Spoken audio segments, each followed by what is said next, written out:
ओम येन देवाः पवित्रेण आत्मानं पुनते सदा तेन सहस्रधारेण पावमानि पुनः पुनः। आज यजुर्वेद के प्रसंग में एक शुक्ल यजुर्वेद संहिता का जब मैं देख रहा था तो उसमें यजुर्वेद की जो दो परंपराएं हैं उसके ऊपर थोड़ी सी जानकारी लेकर के प्रस्तुत हूँ कि यजुर्वेद की जो परंपराएं हैं ये द्विविध परंपराओं का निर्देश हमें मिलता है। एक ब्रह्म संप्रदाय है और दूसरा आदित्य संप्रदाय है। इन परंपराओं के वेदों को क्रमशः कृष्ण और शुक्ल यजुर्वेद के रूप में हम जानते हैं। कृष्ण यजुर्वेद की परंपरा में जो मंत्र तथा उनके विनियोग भी मिश्रित हैं, जिसके कारण शुक्ल यजुर्वेद की परंपरा में ऐसा नहीं मिलता। वह मंत्र शुद्ध रूप में हमें दिखाई देता है। शुक्ल यजुर्वेद में मिश्रण अस्वच्छता का द्योतक है। चूंकि यहाँ पर मिश्रण के साथ कृष्ण यजुर्वेद प्रस्तुत किया गया है, अतः कृष्ण विशेषण लगा है यहाँ। और विशेषण लगने का कारण क्या है? क्योंकि यह विनियोग के साथ कृष्ण यजुर्वेद में हमें देखने को मिलता है कि कृष्ण यजुर्वेद की परंपरा में मंत्र तथा उनके विनियोग भी मिश्रित रूप में देखे जाते हैं। तो मिश्रित रूप में देखे जाने के कारण इसे कृष्ण यजुर्वेद की संज्ञा से हम विभूषित करते हैं। और इसकी परिभाषा से स्पष्ट हो जाता है कि विनियोग मिश्रत्वम कृष्णत्वम, विनियोग मिश्रत्वम कृष्णत्वम। चूंकि यह विनियोग का मिश्रण है, इसमें कृष्ण यजुर्वेद की परंपरा में मंत्र के साथ विनियोग भी मिश्रित हैं, जिसके कारण विनियोग मिश्रण होने के कारण और इसकी अस्वच्छता का यह द्योतक बना और कृष्ण यजुर्वेद के रूप में यह विख्यात हुआ। और अमिश्रण निर्मलता या शुक्लता का कारण है। इसीलिए कहा गया कि विनियोगा मिश्रत्वम शुक्लत्वम। विनियोग का यहाँ चूंकि अमिश्रण है, मिश्रण का अभाव है, जिसके कारण यहाँ इसे शुक्ल यजुर्वेद कहा जाता है। एक अस्वच्छता का बोधक है, विनियोग भी मिश्रित है इसमें मंत्र के साथ, जिसके कारण इसे कृष्ण यजुर्वेद कहा जाता है। यह सामान्य जानकारी के लिए बहुत आवश्यक है कि आखिर कृष्ण क्यों कहा गया। कृष्ण यजुर्वेद इसलिए कहा गया क्योंकि यह मंत्र के साथ साथ इसमें विनियोग भी मिश्रित है, जिसके कारण इसे कृष्ण यजुर्वेद कहा गया। और साफ शब्दों में कहा भी गया है कि विनियोग मिश्रत्वम कृष्णत्वम अस्तु। और दोनों ही परंपराओं में 100 या कहिए कि 100 शाखाएं इसमें हो चुकी थी। इसका हमें प्रमाण पतंजलि के भाष्य में, पतंजलि के पस्पशाह्निक में, जो पस्पशाह्निक है प्रथम आह्निक, उसमें इसका निर्देश हमें देखने को मिलता है, जहां कहा गया है कि 100 मध्वर्यु शाखाः, जिससे स्पष्ट होता है कि 100 शाखाएं उन दिनों प्रचलन में शाखाएं दिखाई दे रही थी। सर्वानुक्रमणि यजुरेक शताध्वकम। तथा कूर्म पुराण में भी इस तरह का निर्देश दिया गया है। कूर्म पुराण की जो संख्या 49.51 49 और 51, 49-51 में शाखा नाम तु शते नाथ यजुर्वेद मथा करोत कह करके कूर्म पुराण में भी हमें ऐसा देखने को मिलता है, इसका उल्लेख मिलता है। कालक्रम से अनेक शाखाएं जो थी, जो 100 शाखाएं थी, वह लुप्त होती चली गई। ये लुप्त होती चली गई और समय के साथ, काल के साथ वह उसका देख रेख नहीं हो पाने के कारण वो जो 100 शाखाएं थी यजुर्वेद की, वह समाप्त प्राय हो गई, लुप्त हो गई, उपलब्धता नहीं है तो लुप्त हो गई। और आज शुक्ल यजुर्वेद की केवल हमारे शुक्ल यजुर्वेद की केवल 2 तथा कृष्ण यजुर्वेद की 4 शाखाएं हमें देखने को मिलती है, जिसमें कृष्ण यजुर्वेद की जो 4 शाखाएं हैं उसमें तैत्तिरीय, मैत्रायणी, कठ एवं कपिस्थल इस प्रकार के देखने को मिलता है। इनका संबंध वैशम्पायन ऋषि के साथ मानते हैं। तो इस तरह से जो 2 शाखाएं, 2 शुक्ल यजुर्वेद की और 4 शाखाएं कृष्ण यजुर्वेद की उपलब्धता है और शेष सभी लुप्त हो गए हैं, विलुप्त प्राय है। इस तरह की बातें कही गई है। इसके पौराणिक आख्यान से भी हमें देखने को मिलता है। विशेष रूप से जो भागवत पुराण है उसका 12 स्कंध का 6ठा जो उसका अध्याय है, दैट इज मोस्ट इम्पॉर्टेंट, कि हम वेद के विषय में हम जान सकें आखिर वेद की क्या परंपराएं थी, कैसे वेद की सुरक्षा की गई, उस परंपराओं को यदि हम देखेंगे, इस पर यदि मैंने भी विस्तार से व्याख्यान एक बार दे चुका हूं, लेकिन थोड़ा सा इशारा मात्र कर रहा हूं, संकेत कर रहा हूं कि यह जो है 12 स्कंध जो है भागवत का, उसके 6ठा जो अध्याय है उसमें ऐसा कहा गया है कि जो कृष्ण द्वैपायन जो थे, उन्होंने कृष्ण द्वैपायन ऋषि ने, महर्षि वेदव्यास ने, चूंकि उन्होंने वेद को व्यास रूप दिया, विस्तार रूप दिया, तो उन्होंने अपनी मेहनत से, परिश्रम से सभी शिष्यों को अपने पास बुलाया और 4 शिष्यों को उन्होंने वेदों का अलग अलग वेद उनको कहा कि इसको ठीक से सजाना है, इसको संकलन करना है। तो उसमें पैल ऋषि जो थे उनको ऋग्वेद दिया कृष्ण द्वैपायन ऋषि ने, तो उन्होंने पैल ऋषि को ऋग्वेद दिया। वैशम्पायन को उन्होंने यजुर्वेद थमाया और उनकी पूरी शिक्षा दी पहले, और फिर उनको दिया कि इसको ढंग से संकलित करो।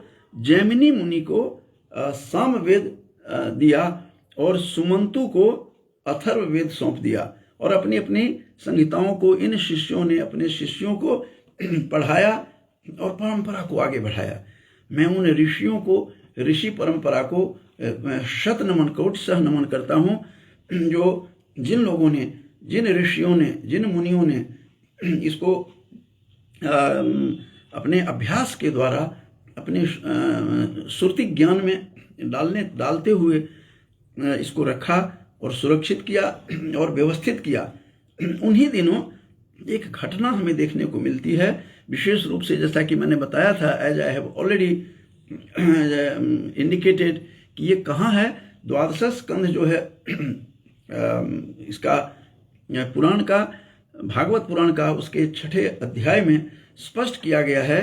और एक घटना घटती है, जब भी कोई घटना होती है तो वह शुभ का संकेत है, और ऐसा कहा जाता है कि वैशम्पायन के साथ ये घटना हुई और वैशम्पायन ऋषि यजुर्वेद के द्विविध रूप होने में अपनी भूमिका निभाई।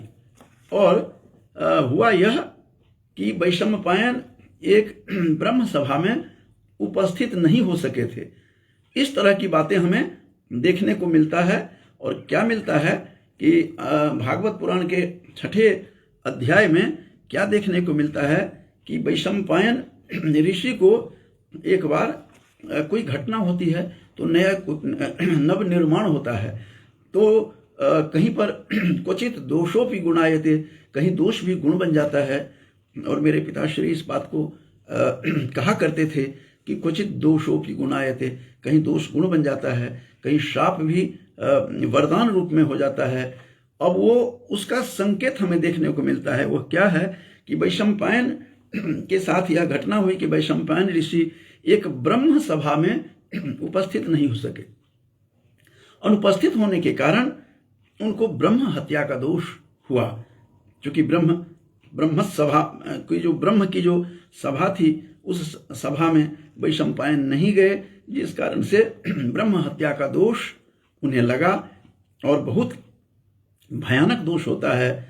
अपने शिष्यों को वैशंपायन ने क्या कहा कि गुरु को ब्रह्म हत्या के पाप से निवारणार्थ व्रत करने का आदेश दिया कि मुझे मेरे इस दोष से मुक्त करो और व्रत करो।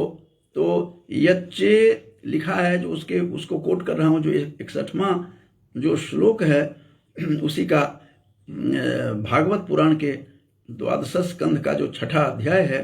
तो यच्चे रुर ब्रह्म हत्यांग क्षपणम स्वगुरोर व्रतम, ये उनको कहा कि मेरा जो उन्होंने गुरु का व्रत है, अपना व्रत करके जो ब्रह्म हत्या मुझे लगी है, ब्रह्म हत्या का कारण भी हमें बहुत दिनों तक मुझे ढूंढता रहा, मुझे मिला नहीं।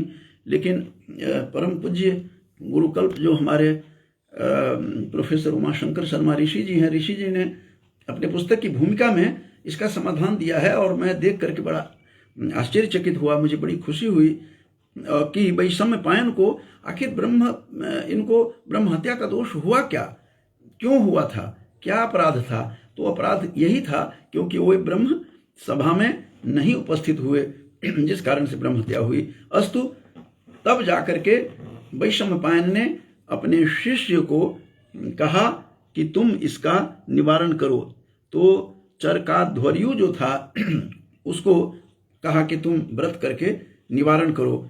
संयोग ऐसा हुआ, घटना ऐसी घटी कि याज्ञवल्क्य के गुरु थे, याज्ञवल्क्य के भी गुरु थे वैशंपायन ने याज्ञवल्क्य ने आकर के कहा कि हे गुरुदेव, ये कमजोर व्यक्तियों को इसको क्यों दिया है अपने अपने ब्रह्म हत्या का निवारण के लिए?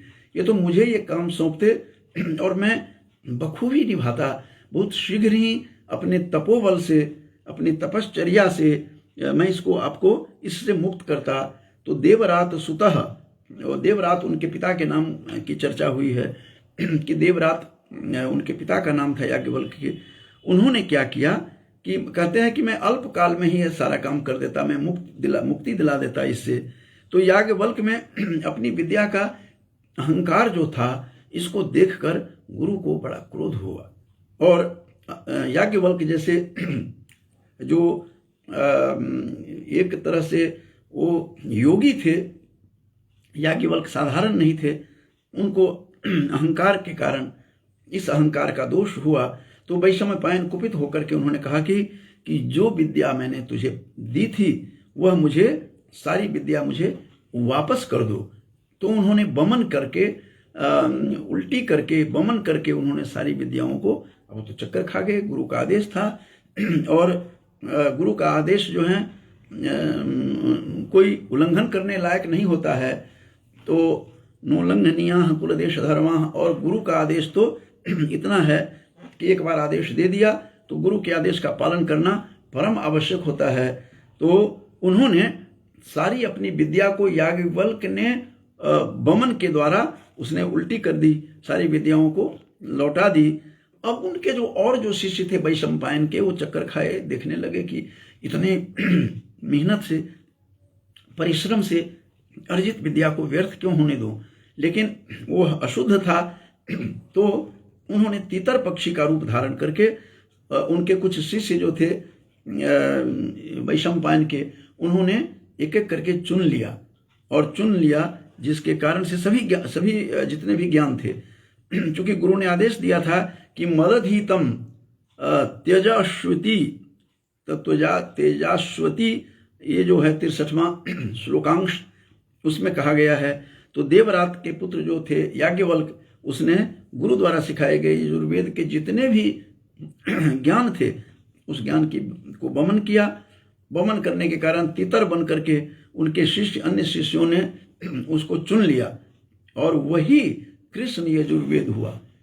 ये कृष्ण यजुर्वेद, इसका नाम एक तो कारण बताया था कि क्यों हुआ, क्योंकि विनियोग के साथ मंत्र और विनियोग भी है इसमें, इसलिए कृष्ण यजुर्वेद इसको नाम दिया गया था। विनियोग मिश्रत्वम कृष्णत्वम। अब दूसरा कारण क्या दिखाया जा रहा है कि ये कृष्ण यजुर्वेद इसका नाम क्यों पड़ा, कहते वही कृष्ण यजुर्वेद हुआ जो तितर बन करके उनके वैशंपायन के अन्य शिष्यों ने, जो याज्ञवल्क ने जिन ज्ञान को वोमेट किया, वमन किया, उसको उन्होंने तितर पक्षी बन करके सारा कलेक्ट किया। वही जो ज्ञान था, वही कलेक्टेड जो थे वमन करने के बाद तितर पक्षी के कारण, तो वही तैत्तिरीय उपनिषद, तितिर पक्षी के कारण से वह तैत्तिरीय उपनिषद, तैत्तिरीय जो है शाखा के रूप में, तैत्तिरीय यजुर्वेद के रूप में विख्यात हुआ, जिसके 2 रेफरेंस उनकी भूमिका में प्रोफेसर ऋषि जी जो हैं गुरुकल्प हमारे, वो दे रहे हैं, 2 तर्क दिए हैं।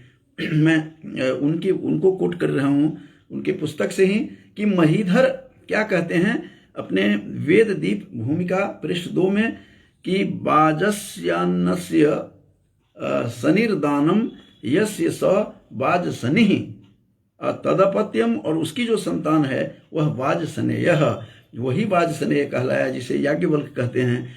और मिथिला में 2 शाखाएं प्रचलित हैं, एक तो वाजसनेयी, जो हम लोग भी वाजसनेयी में मैं भी हूँ, और एक छांदोग्य, 2 ही पद्धतियां वहां पर चल रही है मिथिला में।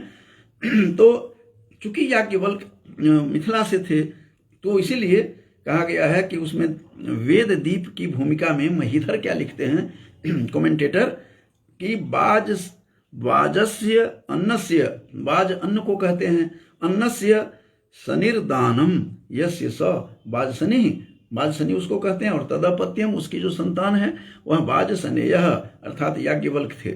शतपथ ब्राह्मण के 14:9-5-33 में भी है कि आदित्यानि मानि शुक्लानि यजुंसी वाजसनेयेन याज्ञवल्क्येनाख्यायन्ते। इस तरह से शतपथ ब्राह्मण के 14:9-5-33 में इस प्रकार की बातें वहां हमें देखने को मिलती है। इस प्रकार से जो संगीत अलग अलग, जो जैसा कि मैंने बताया कि ये 2 द्विविध शाखाएं जो किस प्रकार से थी, तो उसमें उसका निर्देश इस प्रकार से यहाँ किया हुआ है। इधर याज्ञवल्क ने क्या किया फिर, अब जैसा कि मैंने बताया कि याज्ञवल्क ने तो अपना वोमेट कर दिया सारे ज्ञान। गुरु के आदेश था कि जो whatever I have provided the knowledge, तुम उसको वोमेट करो, जो, और तुम यहीं छोड़ करके चला जाओ, तुमने अन्याय किया है, तुमने मेरे सामने एक दूसरे मेरे शिष्य का अपमान किया है कि मैं ही ये करता, मुझे क्यों नहीं दिया। इस अहंकार जन्य जो तुम्हारा दोष है, इसके कारण तुम सारी विद्याओं को उल्टी कर दी। कुछ उनके अन्य शिष्यों ने वैशंपायन के तितर पक्षी बन करके उसको कलेक्ट किया, और वही जो है वही कृष्ण यजुर्वेद के नाम से विख्यात हुआ, जिसको कि मैंने यहाँ पर कोट करके ये बताया है कि वही यहाँ पर ये रेफरेंस था। अब ये जो बातें कही गई है, इधर याज्ञवल्क ने फिर क्या किया, खाली हो गए, उनका सारा ज्ञान समाप्त हो गया। He became at a loss, मैं क्या करूं क्या ना करूं, ये बहुत मुश्किल पोजीशन में आ गए हो। तब उन्होंने सोचा कि मैं ऐसे ज्ञान का अर्जन करूंगा, ये सीखना चाहिए। एक तो गुरु का आदेश का पालन किया उन्होंने, और उसके बाद उन्होंने ज्ञानार्जन किया। कहता है मैं ऐसे ज्ञान का अर्जन करूंगा जिसमें हमारे गुरुवर को भी उसका ज्ञान, गुरु जी के पास भी न ज्ञान हो, ऐसे ज्ञान मैं प्राप्त करूंगा। जिसके 66वें श्लोक में है कि याज्ञवल्क्यस्ततो ब्रह्मन् छंदांस्य अधिगवेशयन् गुरोरविद्यामानानि सुपथस्ते अर्कमीश्वरम। उन्होंने फिर उस सूर्य भगवान की आराधना की। सूर्य की आराधना करते हैं, आदित्य की आराधना की याज्ञवल्क्य ने, और तब फिर से ज्ञान को प्राप्त करता है। मैं उनके ज्ञान बल को, उनके ओज बल को, याज्ञवल्क्य के तपोबल को भी मैं प्रणाम करता हूँ। इन्होंने तपस्या करके और सूर्य की आराधना करते हैं, और सूर्य की आराधना ये उसमें जब आप देखेंगे तो याज्ञवल्क्य ने जो आराधना की है वो बहुत ही महत्वपूर्ण है। और 67, 68, 69, 70, 71, 72 तक उन्होंने इसमें जो श्लोकों में जो छठा अध्याय है द्वादश स्कंद का भागवत का, उसमें पूरा दिया हुआ है। और उन्होंने फिर ज्ञानार्जन किया। ज्ञानार्जन करने के बाद क्या हुआ कि सूर्य की आराधना की। ये जैसा कि मैंने बताया कि 67 से 72 तक ये प्रार्थना की है, सूर्य की आराधना की। और सूर्य फिर अब आते हैं उनके पास, और अश्व का रूप धारण करके, घोड़े का रूप धारण करके और अश्व रूप धारण करके उनको फ्रेश फिर ताजा ज्ञान दिया, प्रत्यग्र किया। अयातयामानी कहते हैं उसने ये जो याज्ञवल्क्य मुनि को प्रदान किया। उन्होंने घोड़े के मुंह से अश्वमुख के द्वारा सूर्य भगवान ने उनको फिर उपदेश किया। और यही शुक्ल यजुर्वेद के आगमन का जो है पौराणिक कथा के रूप में विख्यात है। और तब जाकर के सूर्य की आराधना की, आदित्य की उपासना की, और आदित्य की उपासना करके आदित्य अर्थात सूर्य ने घोड़े को का मुख रूप धारण करके अश्वमुख से उपदेश दिया। इससे पूर्व भी अश्वमुख की घटना आती है कि किस प्रकार से दध्यंग ऋषि के साथ भी हुई कि उनके जो उनसे सीखने के लिए आए थे अश्विनी कुमार, उनको भी उन्होंने अश्वमुख लगा दिया था और अश्वमुख से उन्होंने ज्ञान दिया था। अस्तु, तो इस प्रकार से यहाँ उन्होंने अश्वमुख से उनको सूर्य से ज्ञान प्राप्त किया, और जिसके कारण से यही जाकर के शुक्ल यजुर्वेद के रूप में आता है। और ये बाज अर्थात अन्न की प्राप्ति जिसको कहते हैं, जिससे वे बाज सनी हैं, और बाज सनी का जो पुत्र है वह बाज सनेय कहलाए। और बाज सनेय शाखा ये बहुत ही प्रचलन में है वहाँ पर बिहार में विशेष रूप से। तो इसीलिए यजुंसि तितिरा भूत्वा तल्लोप लोलुप तया ददुहु वही तैत्रिया इति यजुः शाखा आसन सुपेशलाह। यह बात भागवत के 12:6-65 में है। और महिधर का जो मैंने वेददीप के द्वारा मैंने बताया था कि किस प्रकार से ये बाज सनेय नाम कैसे पड़ा और बाज सनेय कैसे कहलाए याज्ञवल्क्य। तो याज्ञवल्क्य नाख्यायन्ते, याज्ञवल्क्य किस प्रकार से जाने जाते हैं। बाज सनेय शाखा आज भी ये जो वहाँ पर प्रसिद्ध है इसके मिथिला में। तो इस प्रकार से ऋषि का भी नाम है जिससे शुक्ल यजुर्वेद के रूप में यह विख्यात हुआ। उनका अपना अर्जन किया हुआ था, अपना ज्ञान से अर्जन किया याज्ञवल्क्य ने। और वही संहिता माध्यन्दिनी भी कही जाती है। इस वेद की दूसरी संहिता काण्व संहिता भी है, वह इसी संहिता का अन्य संस्करण है। तो दोनों का विषय वस्तु तथा अध्यायों की संख्या भी समान है, किंतु मंत्र संख्या में थोड़ा भेद है। माध्यन्दिन जो संहिता है उसमें 1975 मंत्र हैं, और जबकि काण्व जो संहिता है उसमें 2086 मंत्र हैं। तो आज का जो मेरा प्रतिपाद्य था इतना भर था कि किस प्रकार से जो ये दो जो शाखाएं अलग अलग दो भाग जो दिखाई देते हैं, जिसमें कृष्ण यजुर्वेद के 4 शाखाएं हैं और शुक्ल यजुर्वेद की 2 शाखाएं हैं। कृष्ण यजुर्वेद का नाम कृष्ण क्यों पड़ा उसके बारे में बताया है कि वह विनियोग मिश्रित होने के कारण, विनियोग का जो मिश्रण होने के कारण उसका नाम शुक्ल यजुर्वेद पड़ा। और कई जगह एक था, और दूसरी बात जो कही गई है कि किस प्रकार से शुक्ल यजुर्वेद वमन किया, तितरा पक्षी ने उसको कलेक्ट किया, वो तैतरीय भाग बना, उसी को कृष्ण यजुर्वेद की भी संज्ञा दी गई। तो इस प्रकार से आज थोड़ा सा मैंने ये बताने का प्रयास किया है कि किस तरह जो इनकी जो शाखाएं हैं वो कैसे कैसे हमें देखने को मिलती है। यजुर्वेद की दो परंपराएं हैं, जैसा कि मैंने बताया था कि ब्रह्म संप्रदाय और आदित्य संप्रदाय।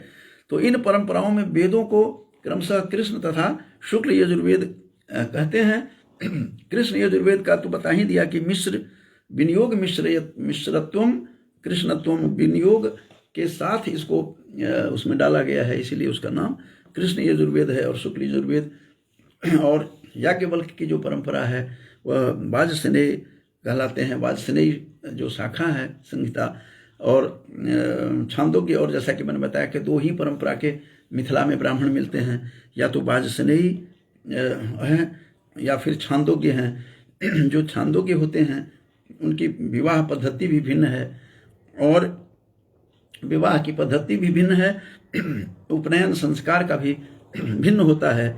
तो आमतौर पर मिथिला में अनपढ़ महिलाओं को भी पता है कि वाजसेनेयी हैं, पूछते हैं जब दुल्हा विवाह करने के लिए आता है कि आप वाजसेनेयी हैं कि आप छांदोग्य हैं। तो इस प्रकार से इनको हमें देखने को मिलता है।